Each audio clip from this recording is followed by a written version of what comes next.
What? I'm sick to the stomach, right down to the navel. City were banging in goals to the net like it's 3 times tables.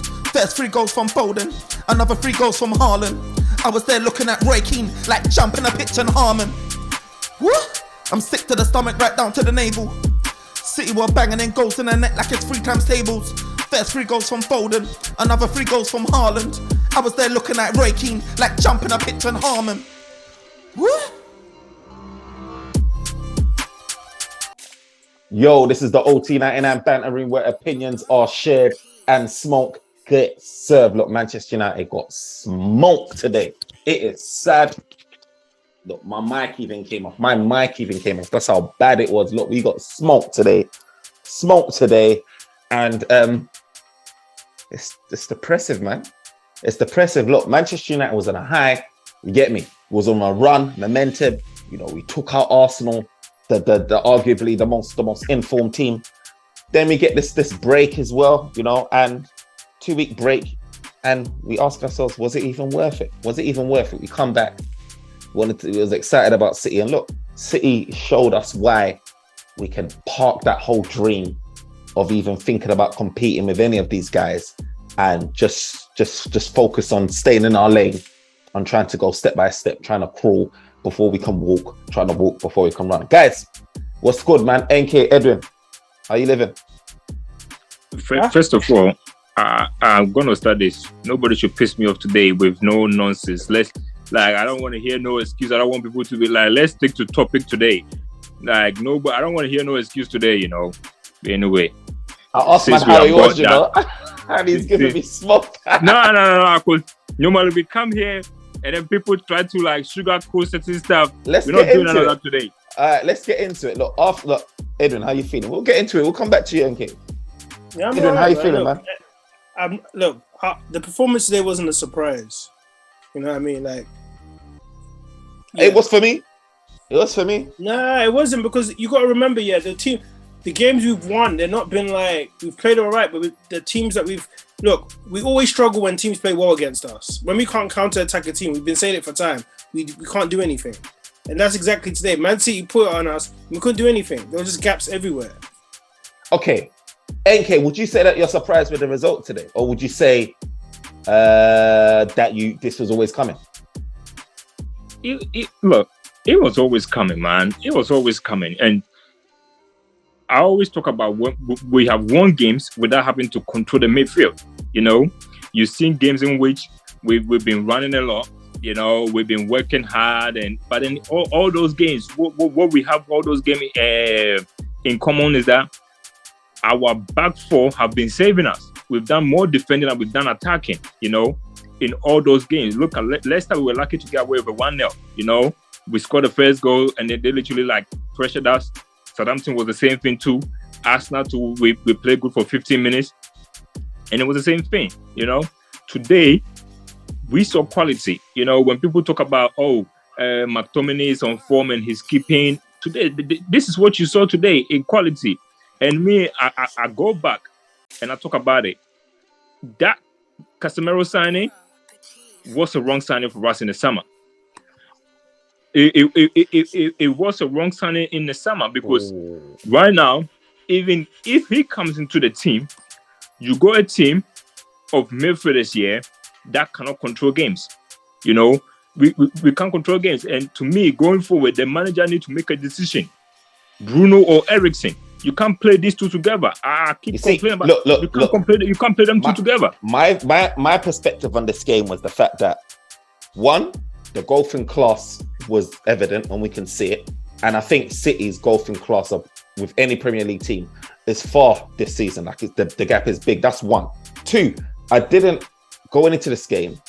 Maybe I had a false pretense or false belief of what Manchester United's defense was, like the levels it was. I just feel like, I don't know if it was an off game or they actually came against this real quality and they just got battered and we got shown, you know what I mean? Like our defense isn't as But when elite. you talk about defense,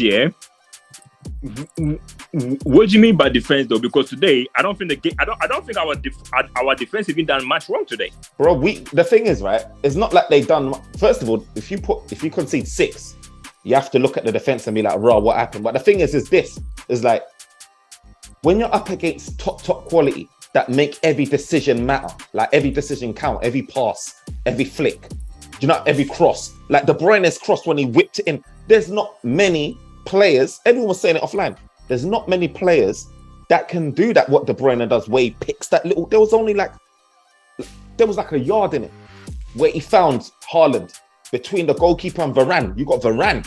And it's like Manchester United in other games, yeah, where we're playing Liverpool that's not not quite up to the speed, not up for it. Teams like Leicester, they ain't got this quality to make every chance count. So Manchester United has been getting lucky a lot of the time. But then I also saw Manchester United's defense put in shifts. But today I'm looking at it like, bro, is it that our defense just came up against solid quality and we're not that good, or was it an off game? But friends, see, this is it. Let's look at the first goal. Who literally crossed the ball? Bernardo Silva, who was playing in midfield, found his way onto the wings. Second goal probably is a corner, so let's not really talk too much about it. The third goal, Kevin De Bruyne, look at the position that he was in to literally cross the ball. Today, that middle of the pitch here was non-existent. Eriksen and McTominay got stretched out. Me and you both know that Eriksen, that experiment where he's playing in that deep role, is not his role. And he's only playing there to accommodate the fact that we don't have nobody good on the ball to play that deep role. So when you do that defensively, he's not going to be there. McTominay too, we can praise him all we want, but this is him. This is his quality, you know. So today I just saw them like, I saw the gap between him and McTominay was ridiculous, because what City was doing was City, as you said, the quality there. They were pass and go, and they were just too quick for us that the midfielders could not track their routes. Before you can think. Whereas in other games, that Foden's goal, before David De Gea could kind of like make it easy. Before David De Gea could react, it was done. It was in the net. That's what I'm saying. So the midfield, and to me, the bit that hurt me the most was, yes, City are going to have the ball, but when we have the ball, what do we do with it? The opening, I think 20 minutes or so, the guy that the ball was going to was Bruno. And this guy, anytime he done it, you know what? In his interview, what did this guy say? After we beat, Arsenal, he said, I told Rashford, I'm going to keep on putting it forward, and don't stop running. Keep on doing that. And today, that's what he was doing. First ball, boom, long. Second ball, boom, long. Third ball, boom, long. What are you doing? There was so much misplaced passes. We couldn't even keep the ball, man. I think Scott McTominay was losing it. Bruno Fernandes was losing it. Like, everyone just couldn't keep up. And you know what was a bit long? When I saw Dalot get a booking like within the first like minute or two, I thought, this is going to be a long game. Like, the referee usually, it's a derby. Temperatures are up. He books this guy within the first 2 minutes. I'm just like, ref, like, yeah, it was a foul. Don't get me wrong, but we see games like this all the time where referees are just like, you know what? Temperatures are high. It's a derby. I'm going to let this run. He booked him. Malacia as well, later on down the line, he got booked. I'm just like, bro, this is long. You're up against this Grealish guy that draws fouls for fun. Then on the other side, you know, I mean, you've got guys like David Silva running at you, and it was long, and I can see why Malacia got pulled off. I can see it. And then obviously Varane got injured. I don't know how serious that is, but it's just long. I think with us, we just need to brush this under the carpet. But when you have things like Varane getting niggles and you want to go back into another game where we got back-to-back games and he's not going to be around, and then you've got Maguire, like, you get me getting excited thinking, yeah, it's my time. This is very long. Edwin, what do you think went wrong today, man? Everything. Like, even obviously everything in life is better on hindsight, right? When you look, right, I don't think McTominay should have started. I told you, remember I spoke to you, like, I really think, look, Pep, one of his best defenders is Ruben Diaz, right? He didn't play. He picked a team to cater for that. So you got to look at the midfield, all right? And NK made a good point. Like, Eriksen is better in Bruno's position because they won't drop Bruno. They've made him alter his game to play deeper and become more defensive. And like, you know what I mean? It's worked now, but games like this actually show that like NK said, this is not his position, right? I just feel like when you look at someone like Casemiro, okay, is it last season? He played against Man City. He had a good game. Like, you need someone that could disrupt that type of team, because Man City, as I was saying, if they're gone up early, they just, have you realized when they score, they just chill. They play like it's a training match. Or if they're chasing the game, they play. We need someone in that midfield that even if you get little niggles or disrupt the game. So me personally, maybe Casemiro should have started, but as NK said, there was just too much gaps. Every time they attacked here, there was no one in the middle. Like even though the defense found it hard to, like maybe the closing down in the actual box could, you know what I mean? They were losing their players, but I don't think Casemiro changes it. In my opinion, I don't think he changes the scoreline. But the thing is, though, when we I don't think he does, yeah. But like if you're gonna play someone if you're gonna make Eriksen Ortiz game, yeah, and it's with McTominay. Do you know what? It just proved today that McTominay's all right, but he's not good enough. Again, like I know he's had a good few games. What you said is correct because I saw a number of times where our midfield was like it went back to being Donut FC. Where the gap between but it's what MK said. Like they were literally stretched.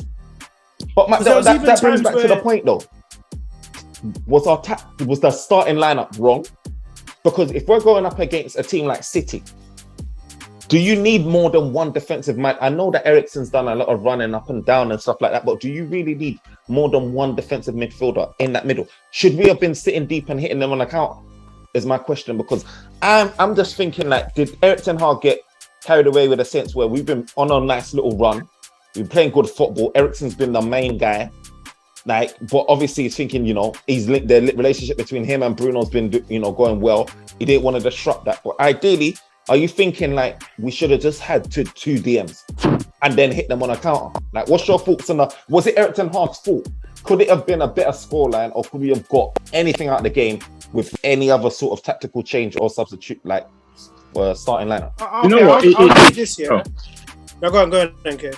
No, I just say like it is very difficult to kind of like answer that kind of a question, because the way the manager want to play is he want to play that kind of like possession attacking football. But sadly, we go and midfield that cannot do that. To me personally today, when I was just like kind of like when I was like yesterday, when I was talking about tactics, I feel like the best way to probably like kind of like, because I didn't know whether Rashford or Martial was going to be fit.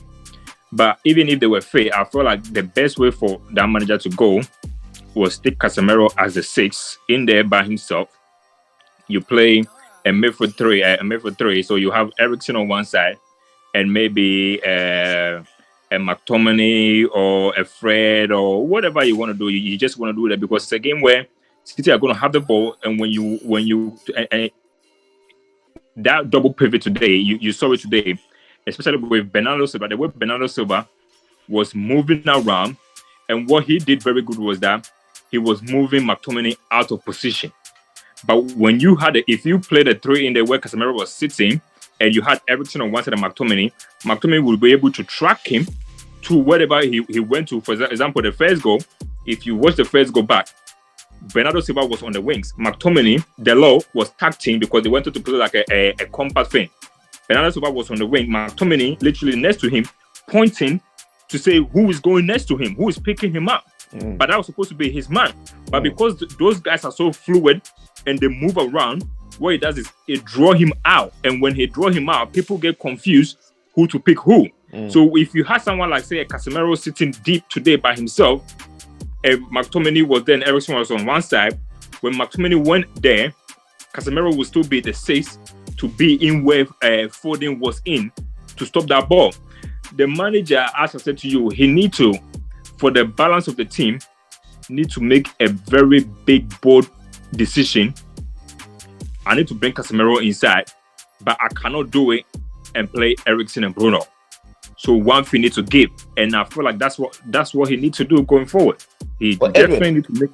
On what NK said though, like for me, I'm thinking on the other side of the coin is like if Erik ten Hag made any changes today, the fan base would have got crazy. I feel like the fan base, 70, 80, even 90% of the fan base expected to see the lineup that we had today. Maybe there was hopeful thinking on, or hopeful thinking on guys like Rashford, maybe even Martial. But like in terms of the wings, midfield, whatever, I think 80, 90% of people would have expected that lineup.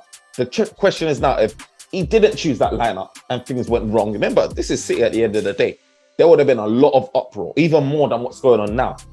So it's a bit of a tough one. What do you think, like, Edwin? Do you think that it was a tactical error on Erik ten Hag's point, or would you, as a manager in his shoes, played the same team? Do you know what it is? Okay, before the game, and because of the way we've been playing, you could say, okay, maybe it wasn't a bad idea, right? Because we've been on form, right? But then now, this is a lesson for him. Start picking. Don't just pick a squad because they're playing well. Pick a squad to alter, because when you actually look at Man City's midfield, it was Gundogan, De Bruyne, and Silva. How many of them are proper defensive players? They didn't miss Rodri. But that's what I'm saying. But it's like Enge said, but there was no gaps. They all knew their position and they stuck because there was free. You know what I mean? Like, the most defensive one is Gundogan, but he's still quite attacking. But he just sat. De Bruyne was all over the place. Silva just picks up the pockets. So that he was a playmaker. Gundogan is a playmaker, man. Playmaker. Yeah, and he played deep. So when you look at our squad, you're like, they didn't have defensive midfielders, but yet we still weren't able. You know what I mean? They made us a team look mad. But with Man City, they've got possession-based players that like they recycle really well. But this is what Enke said as well. That's why. No, but that's why what Enke said. Fingy should, like, when you look on it now, obviously it's easier saying now because Fingy, like, he should have really thought about, okay, if they're playing that type of midfield, let me play someone that just sits. Because how many times were they hitting us on the counter or attacking us? And McTominay was supposed to be sitting, but he was too far ahead. If you watch that, like, when I'm watching the goals, he's running back, and even Eriksen's closer to getting back than him. They were getting drawn out of position. Look, but mate, look, my question is simple. When you play against teams and they have more of the ball, this is what happens. It don't matter what shape you put inside. You can be as low block as you want. You can be. The good teams that keep the ball well and know how to pass, they will pass you to death and move you out of position. That's what they do. My question is, okay, that's that. What happens when we get the ball? Today, my problem was not necessarily off the ball. It was more so on the ball, because when we had the ball, we literally lose the ball in like 2 seconds. And then it's like we had the ball, and then boom, 2 seconds later, we give it back to City. And that was my biggest problem, because the more you give them the ball, the more they're going to pass it around you and disrupt your organization. But when you have the ball, what you going to do? If it's counter that you're going to do, play the balls in the danger position. Today, the ball was just hot balls, man. The balls that were coming, even the balls that, look, if Bruno was going to play on the counter, that's fine. But putting quality balls, putting in areas that will give Rashford a chance to run it, to give the Rashford a chance and an advantage to run onto the ball. All the balls that he was playing long, Rashford was starved, man. I know, but Firma, what did I say to you? But it was starved. Sorry to cut you off, NK, but Firma, what did I say to you on the phone? Look at the passes that Kevin was doing, and then look at when Bruno was in the position. All he wanted to do was the outside of foot. Bruno can't do it. Like, this is what I'm saying. Like, the manager needs to be there. The manager knows what he needs to do to the team, but unfortunately, he cannot do it because of politics, man. Because, as I said to you, I don't even think we got the personnel to be able to manage a team like City. But then you do, because today, friends, I think we need a direct pace for that counter attack. And to be honest, I look at Anthony here, and Anthony does the crab dance there. He does the crab dance, step overs, and then always cuts it back more time. You got Sancho is exactly the same. When we're talking about midfield, look, we need Dan James back, man.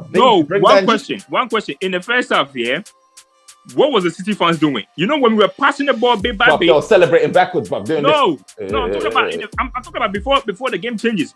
When we were passing the ball, we were keeping the ball, they were booing us. Because what we were doing was that we were playing the game to our tune. We were slowing the game down, literally passing it. Obviously, we can't do it with the intensity, but when we were keeping it easy, we were keeping the ball away from them. But for some reason, the minute that first goal went inside, they lost their head. And they started to kind of like do this thing. And I always say, Bruno, when we go behind, and even everything to passing wasn't good. Even Sancho too, when he had the ball too. That rushing of the ball, even second half, all the goals that we were scoring, what were we doing? Passing the ball. That's what we're doing. You don't need to do Hollywood. I don't even think those last two goals are light from us. I just feel like You know, obviously City down to so much. They made 4 subs. They just took off De Bruyne, took off Grealish, took off all their guys. Yeah, but even the first goal that we scored, 2 the hat first goal tricks. that we scored, even look at our wingers. Our wingers receive the ball so deep, and then people are worried about how they have to look at City. Look at the chances that the City attackers were getting today. Grealish was receiving the ball almost next to the penalty yard box. He ain't receiving it deep for him to dribble past 3 or 4 players. Literally, neither was Haaland. Like I've watched all of Haaland's gone. goals, and on top of that, these goals, he's getting headers in the net. Is that everything we're sliding in from at the far post from De Bruyne's cross? Like everything that Haaland's scoring is fed to him on a plate. Like his movement is good and he's finding the ball. Don't get me wrong, he's a finisher. He's got a killer instinct, but he's not having to dribble past 2-3 man. I feel like the worldie that came from Anthony. Like how else are we gonna get a goal? A penalty, a worldie that came from Anthony. And then one scrambled goal. Like there was no like type of goals that we were playing earlier on in the last few games. It were 10, 15 passes and putting it in the net. And to be honest, when you play this type of lineup, I feel like you're trying to say, you know what, you want to try and outpass or outplay City. For me, I really do feel like we should have just, I just feel like we should have just defended from deep and just tried to pace. But what they see. Well, like me, we know what works with City, though. We've seen the evidence what works against teams like City. Like, I just feel like Manchester United were in such good form where it kind of changed our approach in this game. I just feel like, when that year when we got, obviously, when Oli went and brought Sancho in, brought Ronaldo in, it changed his mind in terms of how he needs to approach certain games and he was getting whacked up. This is the biggest test you're probably going to face in the whole of Europe right about now, because that's how good City is. And we didn't change it's a tough one because, like I said, on the other hand, why would you change a winning team? But you really need to try and change your approach when you're up against this team, because you ain't never going to outplay them like that. Yeah, but Fems, as I said to you, if even after we went a goal down, if those balls that they normally, because we talk about, we're hitting them on the counter. Hitting them on the counter, when we had the ball, the players, counter is all about, like, if you get a chance when you watch the game, you see the chance that we go on the counter. Bruno always trying to do that outside pass ball, boom, trying to go there. That's not how you hit. If you want to hit people on the counter, put the ball in the danger areas. Let your striker run to it. They were not even doing that. What's that word I'm trying to say? Like, you'll make a million passes, but like so many will just be off point. Like, so you know what? So even that approach, that you were talking about, that we could have just be compact and hit them on the counter. That only work if the guys that are on the ball, which is your Bruno and your Eriksen, are putting the ball into those dangerous positions. But today, they were not doing that. They were literally not doing that. But me, as I said to you, this is not going to... The manager needs to... Because me, I said it. That Casemiro signing was the wrong signing that we did. Because now, even if you bring Casemiro into the team, you got Casemiro, you got Eriksen, and then you got Bruno. Out of those 3, only Eriksen is the one that you can say will be able to be stringing passes together or passing in between the line or doing that. Pass, though. I just feel like he's taking longer to passes, man. Is Casemiro going to do Kevin De Bruyne type of passes or Bernardo Silva 1-2 and go? He ain't doing that. He's not doing that. Is Bruno doing that? No, he's not. But we spend so much money, and the next summer, me and you will be talking about getting another midfielder in. I still do feel like we need it, though. I feel like Casemiro was obviously the token signing, but to play Erik ten Hag's type of football, I still feel we're going to need more midfielders in. But look, I feel like who you dropping? If you do that, then who you dropping? But who we dropping? It's probably going to be another midfielder. Who you dropping? Scott McTominay is probably going to be the first one out. No, I'm talking about. Look, let's forget about McTominay. Casemiro, Bruno, or Eriksen. So what? It's going to be Casemiro, Bruno, and Eriksen. No, you're saying which one do you drop out of the 3? Yeah, out of the 3. If you got another good midfielder to come inside, who you dropping? It's going to be Casemiro, probably, isn't it?